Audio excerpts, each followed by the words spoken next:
Hey guys, this is EcksToo. Hello and welcome to another Star Wars Empire at War video over here on EcksToo. And today we will be taking a closer look. Whoa, map getting a little out of control there. A closer look at one of my favorite factions, and not only this Empire at War mod, but any Empire at War mod, and that is the New Republic. I like the New Republic so much, not only because they've got such a diversified array of ships. I mean, let's take a look at one of our big shipyards like Kuat.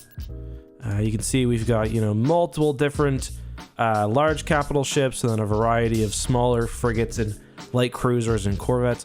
Not only the variety of ships, but also because when you play as the New Republic, you get a progression of ships. You start off looking at kind of the list here. We don't have the MC-90, we don't have the MC-80B, we don't actually have any of these ships when we start off.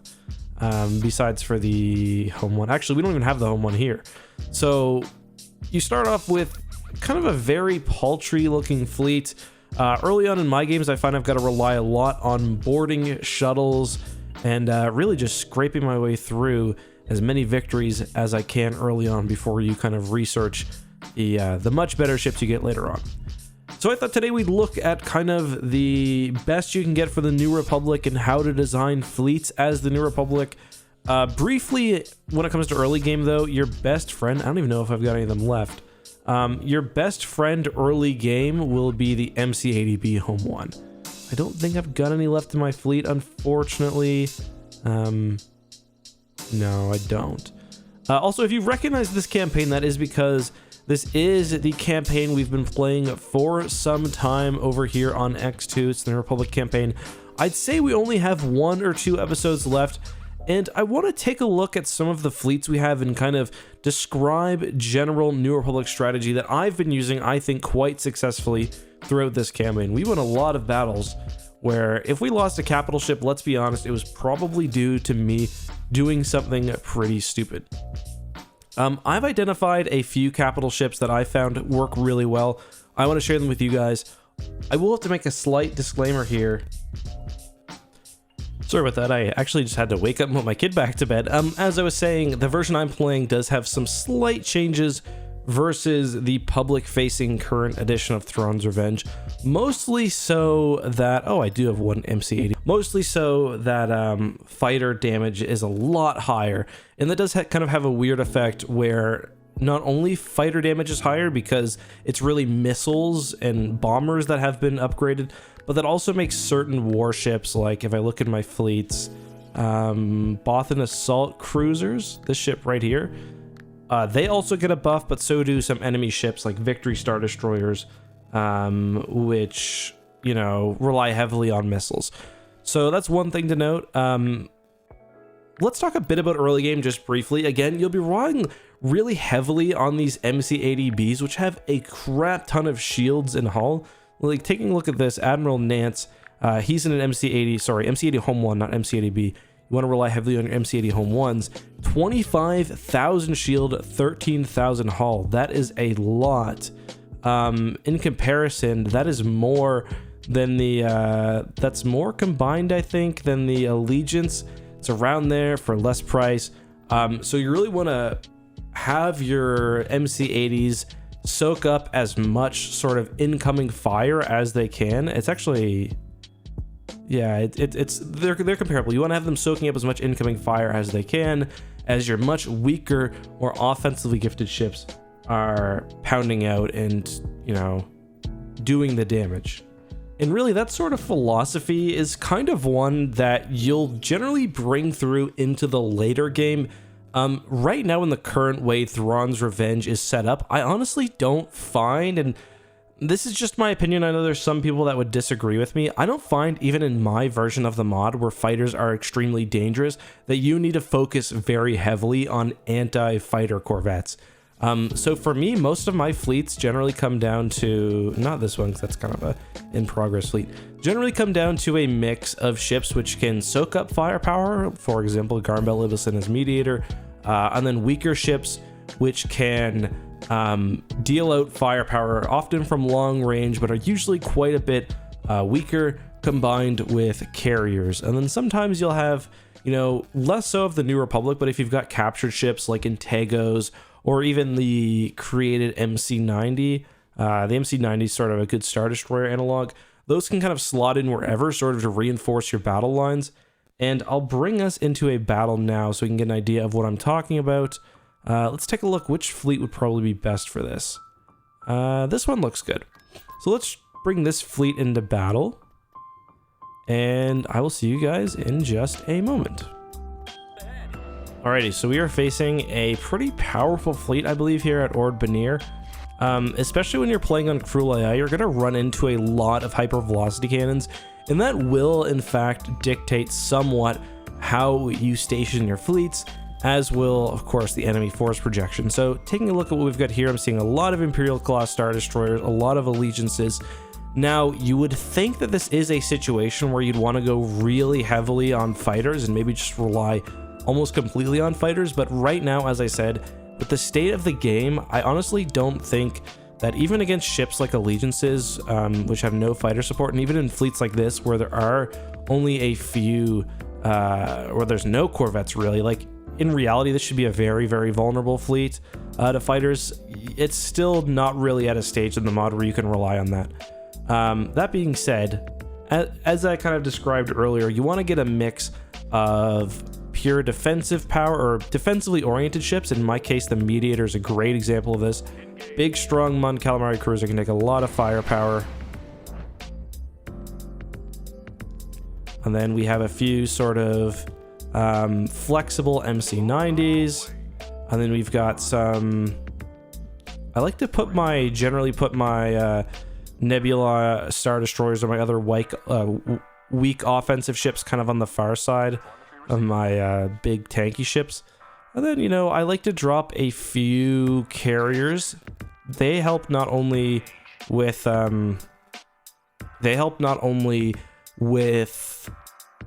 giving out fighters, but they also do provide a little bit of fighter screening, and I find that is usually enough to take care of most of what you're going to come across. So you can see we do have a little bit of fleet capacity left, specifically 50. So just looking at my population, a decent way to spend that would be, I think, 29 and 22. We can't quite fit that. I think 2 Bothan assault cruisers would be good. Roger that. Setting course. Yeah, that's a pretty good mix. So we've got a lot of offensive power. Our probably weakest stance here is, in hindsight, I probably should have called in maybe another MC-90 to help, because right now the Mediator is going to be taking a lot of damage. Let's try the game volume down a little bit. I probably placed that MC-90 in a kind of poor position. Yeah, we might lose this. It was just kind of careless by me, but we might be able to get it out of there. Let's get pretty aggressive with our fighters, because yeah, they have no corvettes or anything, so we should have quite a big advantage. Not as much as I would personally like, but still. We got to make sure that our nebulas are being engaged. They have a very, very long range. I gotta say, I personally contributed to the notion that nebulas were underpowered. That was a mistake. I'll just say it outright. They are quite powerful. They're not very durable. They're not really powerful in the way that I would have made them, but they've got a lot of offensive power and a lot of range, so keep that in mind. But yeah, really, we've got this sort of, well, I don't know why I turned that on. We've got this Mediator sort of anchoring our fleet. Let's not let that Nebula... We don't want that fighting... There. We don't want that Nebula fighting a Star Destroyer too much. Let's just call in an MC-90 to help kind of reinforce this side. We want to make sure... Here, let's have you guys run at the Allegiance. And they massively outgun us here. I don't know how many total ships they have, but it's a lot. Let's make sure that these nebulas are involved and move them up. Probably something I should have done in the first place, but you can see especially how the Empire is coming at us one by one, and we've got these kind of really long-range ships. They kind of just break against us, and then if something does start taking damage, we can try to sneak it behind the Mediator here. which of course is taking damage from hypervelocity guns, so it's certainly not a ideal situation, but you can even get your so you can see I put my my carriers back here. They do have some guns, like we've got medium turbo laser batteries, laser cannons, so we are helping a bit with some offensive damage. You just don't really want them up anywhere where they're going to be a huge target. But you can kind of see what I mean, where I think I'm down to 6 K-Wing squad, 7. And we have won the Starfighter battle, but it's not as decisive as you might think. Certainly not in other mods like AOTR. If you've got a huge bomber advantage, it's basically battle over. But let's just send them at this Allegiance to see what they can do. Yeah, they've come at our wall. We sort of broke them, and it's good. Let's just reinforce our flank here. Again, the fact that the Allegiance is taking hits from this hypervelocity gun does kind of sway the situation, as does the fact that they do have probably infinite, well, not infinite, but probably like 700 pop fleet here. Yeah. So you can see we're taking runs at this Allegiance now.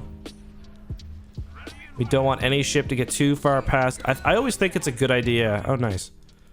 I always do think it's a good idea to have one major kind of flagship anchoring your fleets like this. And the Mediator is a great option for that, especially late game. Better than the Viscount prototype. From what I understand, the Blue Diver is a little bit bugged in this version, so probably don't want to rely on that too much. But early game, before you get the Mediator, of course your MC-80 Home 1 will be the stand-in for this. And you can see there, I just lost 3 K-Wings, so not something you want to rely on too much. Overall, that was a pretty good battle. Could have been a lot better. I mean, we lost this MC-90. The Bothan Assault Cruiser, that was a foregone conclusion because it got hit by the hypervelocity gun. But then MC-90 was just bad placement. I put it up too far. One thing you want to take advantage of when you're in long fleet battles is the ability for a ship to cycle out of the battle, get its shields back, and then return. Especially in this mod where ships don't have shield hardpoints. So if they get hit and if they get, if their shields are down, as long as they have that brief respite, they can get out, get their shields back. And it's good if you can slot somebody in like that. But here's another fleet here. This one's kind of interesting. Yeah, this is quite interesting. Another sort of battle configuration. We got this fleet right here I quite like as well. It's sort of like the other one. Let's try both of them. I think that'd be a fun way to kind of run through the video. So let's take this fleet and run it against the enemy somewhere. Don't really have a scout for it because in my playthrough it's kind of a defensive fleet, but that's fine. All right, we'll do that and then I will cut to when the next battle is. See you guys in a minute. Alrighty, so we found another battle here. Pretty powerful enemy fleet with a space station and probably a hypervelocity gun, maybe not. So this is kind of an interesting situation. Oh yeah, there it is. It's one of those planets where you can really easily cheese the enemy.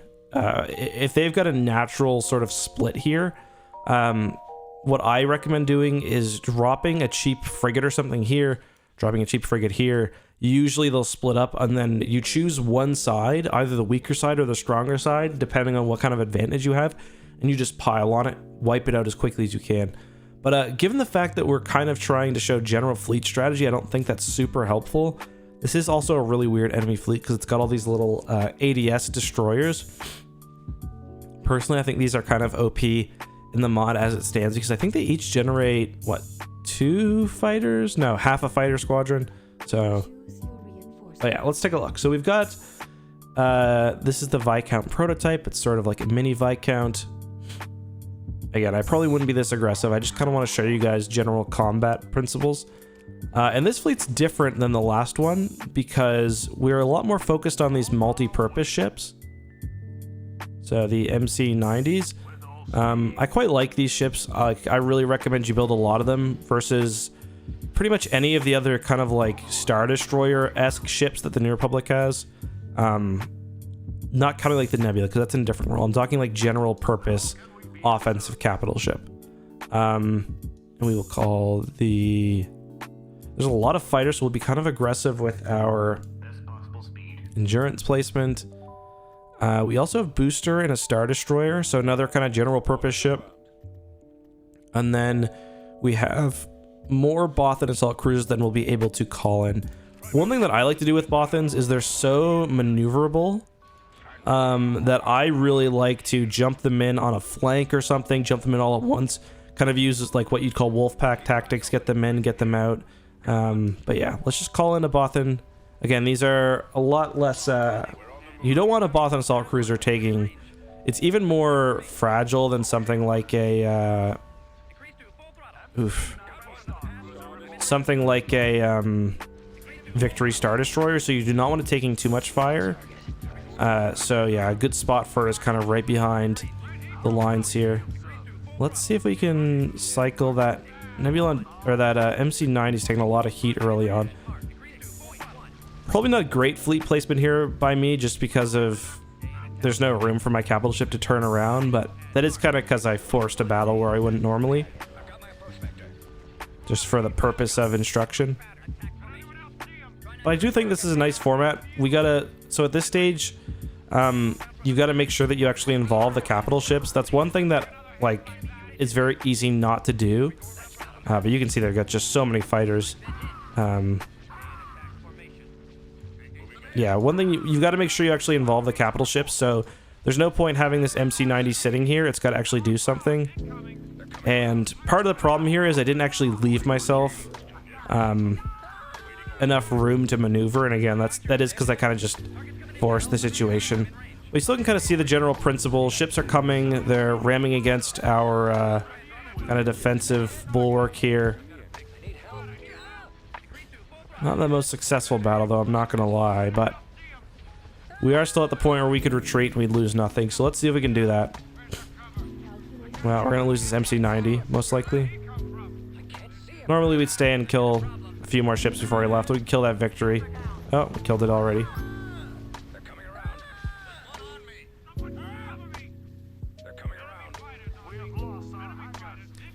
But another strategy you'll want to do is the New Republic, which is a faction that is fairly carrier focused. Take advantage of that. Like, unlike what I did there, generally, there's no real need to rush the battlefield. So if you want to sit back and let your ships kind of pick away at the enemy fleets, that's totally fine. Even if it means, like, you know, literally just placing your ships back a little bit. Like, literally near the edge of the gravity well, setting your fighters in beforehand, and then just, you know, going at it like that. Let's do it. So yeah, we are massively outnumbered here, 628 to 300 and something. So part of Empire at War is kind of recognizing acceptable losses. So if this were actually a battle in the campaign, my unacceptable loss would be Garm Beliblis here, because he is, for one, he's a character that I really like. For two, he is one of my kind of last really great naval commanders, and he's in a mediator. So we don't want to lose him. Now, I've done some advanced strategies for AUG's AI fleets. Again, in a battle like this, where they've got an overwhelming resource advantage and whatnot, what we'd want to do is scatter this fleet, and then hopefully the reinforcements come in scattered as well. The main way you did that, and again, I'll try to remember to link to the video where I kind of broke all this down. Actually, you know what? I'll just show it. Yeah, as I was saying, acceptable losses. In the campaign, my acceptable loss would be basically anything in this fleet up to Garm Beliblis. These are all cheap ships. The Intego is sort of a battle cruiser. I don't really think it fits super well within the New Republic Navy right now. Like, I don't think it adds a whole lot versus something like a mediator or another ship that I can produce. It's like, I find an Allegiance much more valuable. So yeah. So we just take a look at what the AI is gonna do. In this case, just outside of the context campaign, I'm just happy to win this battle, to kill more ships than I get destroyed. Yeah, we've kind of accomplished our main goal here. We've sacrificed this Corvette. We've completely split their fleet. And we've also drawn their fighters away, which is interesting. So let's go ahead and call in Mr. Bel Iblis. In this case, where this is going to be a prolonged battle, we've got Bel Iblis here, and we've got the Chiss ship here. Sorry, the Empire of the Hand ship. Both of these can actually do a good job of taking fire. And I'm going to spread out my offensive ships, my nebulas, a bit more in this case, just because I don't want them to get caught up, because this is a kind of smaller area here. And yeah, so you can see we split this up. The purpose of this is we split them up. So now we've got a small portion of the fleet being taken on by a large fleet of our own. And I do kind of like this general ratio. I would have liked to have a carrier in here as well, or maybe even two, and then kind of get the rest in as, you know, nebulas. So maybe switch. What would be really nice is switch the Intego out for 2 MC90s, one of these nebulas out for an endurance, and I think that right there is a really nice looking fleet. But yeah, you can see the range of the nebula. It's actually engaging that Chiss Star Destroyer from all the way back here. Another benefit of giving yourself this range is you get times for your abilities to recycle. So our power to shields will recycle. That's why I'm using them right now, to give them extra time. And okay, I didn't mean to make you guys do that so much. Also, yeah, now we can kind of handle each one of these incoming ships individually, rather than them being a huge part of a fleet that we gotta contend with as we're being shot from by 100 different directions.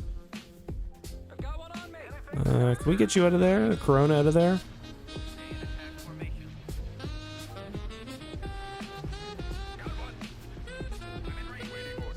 One important strategy too that I haven't talked about in prior videos is, especially when fighting really large ships with high pop cap, know when to keep them alive. So the second you clear out a Lucrehulk, for example, that's 80 pop cap that the enemy now has to fill with, let's be honest, in the case of the Lucrehulk, better ships. But not only that, ships that are not destroyed. So if you're fighting this Intego and you can get it to the point where it's got, you know, just its engine, or I guess not engines because you don't want it to escape, just got a few gun batteries left or a hangar or something, let it stay, because it's taking up space that other ships can't occupy and doing nothing. You can have a bunch of dead ships floating around the battle, like that's a battle you're going to win, because the reinforcements coming in are going to be coming in slowly and one by one. So I'm a little worried about this flank. When you're fighting battles like this, you always kind of want to identify your main battle flanks, or like your areas of battle. And right now, this side is getting a little exposed. I'm going to go ahead and move these Star Destroyers out of position, kind of behind these stronger Intego class. It can take a lot more damage. We don't want, and same with the BAC, although it's a little less important. On that note, this kind of ties into the point of acceptable losses.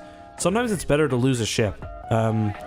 If you're in a long battle where there's going to be like lots of reinforcements on both sides, sometimes it is better to get that carrier dead, just free up the pop cap room, kind of the inverse of that idea I was discussing earlier. So yeah, our nebula, we pulled that out just the right time. It looks like it's going to be mostly okay. Getting a little fighter damage right now, but we should be able to take care of that. Yeah, so we're just picking apart these fighters mostly. And this kind of thing I meant, like this thing had 3... Yeah. So that'd be one suggestion I would make to the THRAWN'S Revenge team. Like, generalized starships are way too good at taking down fighters right now. It's a bit of a problem. Because it doesn't really matter how much damage fighters can do if they're not survivable. Alright, I don't want you to move that far because I don't want you to move out of position. But let's get that. Let's check on these other nebulas. They're doing fine. Let's make sure that you guys are doing something.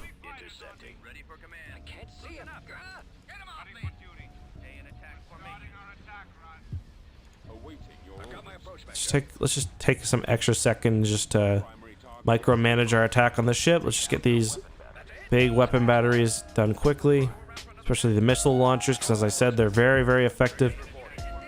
I'll even probably go for a few seconds of maximum firepower from that BAC. And there we go. So Bel Iblis just took a big hit from something. This would be the time, if we were actually fighting this, that I would probably consider retreating, because we've knocked out a good portion of their Star Destroyers and whatnot. And I want Bel Iblis to continue for the purposes of this campaign, because, you know, you can always come back and fight later. But let's just say I don't want to leave Karita. Maybe I don't have any planets that I can... Oh, where are you going? That I can easily retreat to.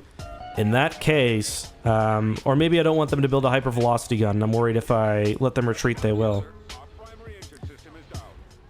In that case, yeah, sometimes you will need to lose ships.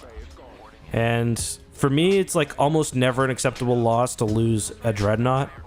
I lose very few dreadnoughts, just because I don't put myself in situations where I can lose them. I mean, I've definitely lost some before, but it's not something that routinely happens. So again, we've got the Nebulas kind of fitting into a spot where they're not taking too much direct damage. Because they outrange the vessels nicely, they're pinging away at the... So this is a case where we want this Nebula to die quickly, because we need to get another Bothan Assault Cruiser in here in its stead. Just a little extra firepower. Drop it on... Oh, I should have checked the health of that. So that's in a dangerous spot. Let's get as much firepower on this as we can. Yeah, overall this battle's going fairly well. These are just fighter tenders, and I mean, I might as well throw them out. So the one thing that's really nice about ships like the Bothan Assault Cruiser is they're very mobile. So you can move them around your kind of defensive line as much as you want. So like if this side were being overly attacked, I could move my BACs over there and give them some support. Right now, like I can probably move this one over to start helping on this side. Yeah, overall this battle went quite well. Part of it is honestly that feint at the beginning. But yeah, there we go. That's a victory. Frigate reporting. Orders received.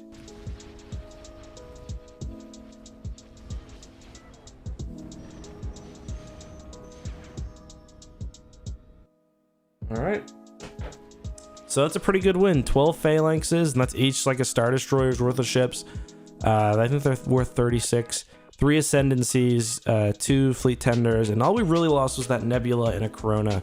And to be honest, based on the fact that our big mediator was holding, we probably could have prevented the loss of that Nebula.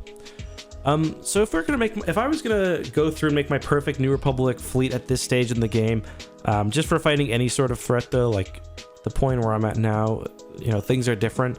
But it would honestly look a lot like, let's just use this space to make a 300 fleet. 1 mediator, maybe 2 of these. GG. 2 of these. 1 or 2 Bothan Assault Cruisers. 1 of these carriers. A couple Nebula Star Destroyers. That brings us to 283. And then to be honest, the rest you would just fill in with your scout ships, some support ships. And then of course, if you can't afford any sort of backup, I don't really want to fight this. That's not going to be a fun fight, especially with these 19 adds patrol destroyers. Of course, once you get to this point, this is just the 300 point for your initial battle force. After that, you want to get, of course, reinforcements. But with 13 left, like, let's just take a look. So we've got, 17 left. Just go to Kuan, see what we can get ourselves for 17 pennies. How many candies we can get ourselves. Generally, I don't use the Republic Star Destroyer very much, but it could get a little more attention from me. I think the Majestic would be a good option. If you want to go fighter heavy, you can get a couple of Defender assault carriers. The MC40A is always pretty good, so you get MC40A and MC30C or not. I can't remember exactly what my amount was there. You can almost get a Dauntless, so there are lots of good options. If you think you're gonna fight an enemy that it's gonna flee, you can throw in a CC7, the 700, a capture shuttle, I really like these. If I am going to do any sort of anti-fighter, I do like the Corona. But the Sasheen also contributes nicely to anti-capital ship damage with missiles and stuff. But guys, that's my basic strategy for playing, especially late game New Republic. Early game looks the same, except you usually have a lot less choice in which ships you're using, just because it's very, very difficult to be established early on as the New Republic. You kind of just got to go with whatever resource you have, because you're fighting a war on all fronts. Often I rely really heavily on captured Imperial Star Destroyers, and usually those will work really well with MC-80s. You have the MC-80s taking a lot of the firepower, a lot of the incoming fire. You have the Star Destroyers dishing it out. Usually I'll line them up behind the MC-80, and then ships like Bothan Assault Cruisers, if you have them early on, or Dauntlesses, kind of working in that more flexible role. Then carriers, corvettes, whatever else, intermingling. But guys, that's all I have for today. I hope you really enjoyed this video. I enjoyed making it. Let me know, is there any aspect of Empire at War, especially Thrawn's Revenge, you'd like me to cover next? Oof. Man, who is commanding this fleet? Great Admiral Thrawn himself. Till next time, guys, have a good one, be safe, and may the Force be with you.